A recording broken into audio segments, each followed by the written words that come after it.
आजादी का अमृत महोत्सव।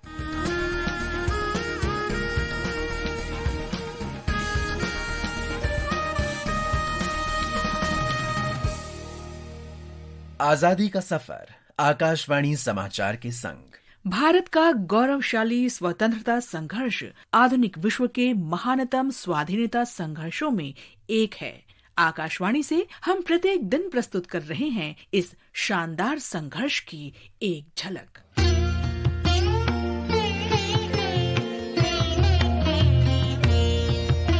सुरेंद्रनाथ बैनर्जी ने 26 जुलाई 1876 को इंडियन एसोसिएशन की स्थापना की। भारतीय संघ कांग्रेस से पहले के संगठनों में सबसे शक्तिशाली संगठन यही था।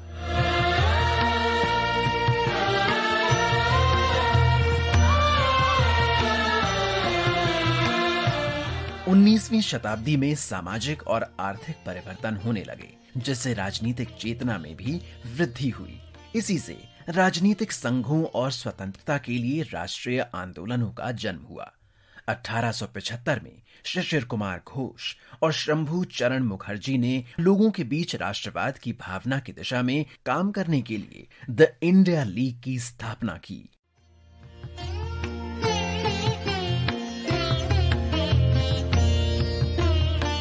हालांकि लीग का विघटन हो गया और बाद में सुरेंद्रनाथ बैनर्जी ने 26 जुलाई 1876 को अपने दोस्त आनंद मोहन बोस के साथ इंडियन एसोसिएशन की स्थापना की। इसे साझा राजनीतिक आकांक्षाओं के आधार पर भारतीय लोगों की एकता के लिए बनाया गया था। इसने 1877 में भारतीय सिविल सेवा परीक्षा के लिए उम्मीदवारों के लिए आयु सीमा में कमी पर आपत्ति प्रकट की थी। एसोसिएशन ने इंग्लैंड और भारत में एक साथ सिविल सेवा परीक्षाओं के साथ साथ उच्च प्रशासनिक पदों के भारतीयकरण की वकालत की। इंडियन एसोसिएशन ने दमनकारी शस्त्र अधिनियम और वर्नाक्युलर प्रेस अधिनियम को निरस्त करने के अभियान का भी नेतृत्व किया।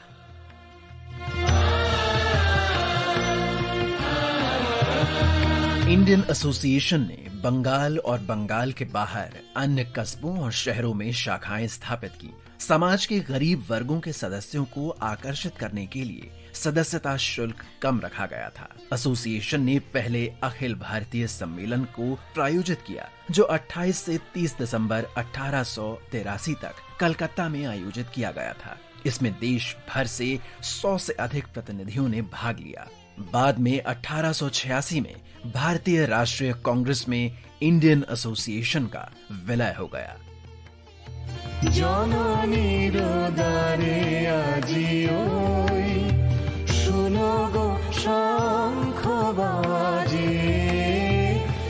आज हम स्वतंत्रता सेनानी मालती देवी चौधरी का भी स्मरण कर रहे हैं। उनका जन्म 26 जुलाई 1904 को बिहार में हुआ था। मालती देवी गुरुदेव रविंद्रनाथ ठाकुर और महात्मा गांधी से बेहद प्रभावित थीं। शांति निकेतन में पढ़ाई के दौरान वे अपने भावी पति से मिलीं और वे दोनों वर्तमान ओडिशा में स्थानांतरित हो गए। इसके तुरंत बाद नमक सत्याग्रह शुरू हुआ और मालती देवी चौधरी ने खुद को आंदोलन में झोंक दिया। उन्होंने जमींदारों और साहूकारों के खिलाफ कृषक आंदोलन में हिस्सा लिया। भाई मगनु मिठा काजे जननी रोदारे आजिओ सुनोगो शंख। स्वतंत्रता के बाद मालती चौधरी ने भारत की संविधान सभा के सदस्य के रूप में और उत्कल प्रदेश कांग्रेस समिति के अध्यक्ष के रूप में शिक्षा की भूमिका पर जोर देने की पूरी कोशिश की। उन्होंने विशेष रूप से ग्रामीण पुनर्निर्माण में वयस्क शिक्षा पर बल दिया। वो आचार्य विनोबा भावे के भूदान आंदोलन में भी शामिल हुई। 15 मार्च 1998 को मालती देवी चौधरी का निधन हो गया। भारत की महान बेटी को आकाशवाणी समाचार का शत-शत नमन।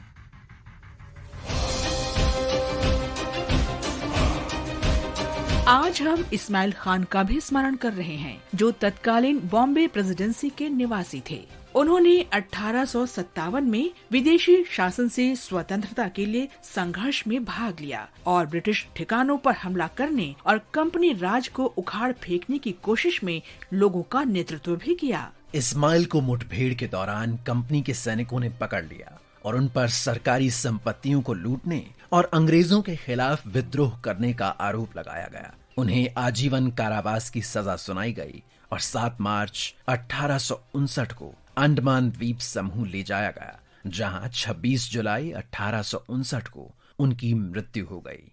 बहादुर शहीद इस्माइल खान को हमारा नमन। आज बस इतना ही। आजादी का सफर आकाशवाणी समाचार के संग। कल फिर मिलेंगे नई कड़ी के साथ।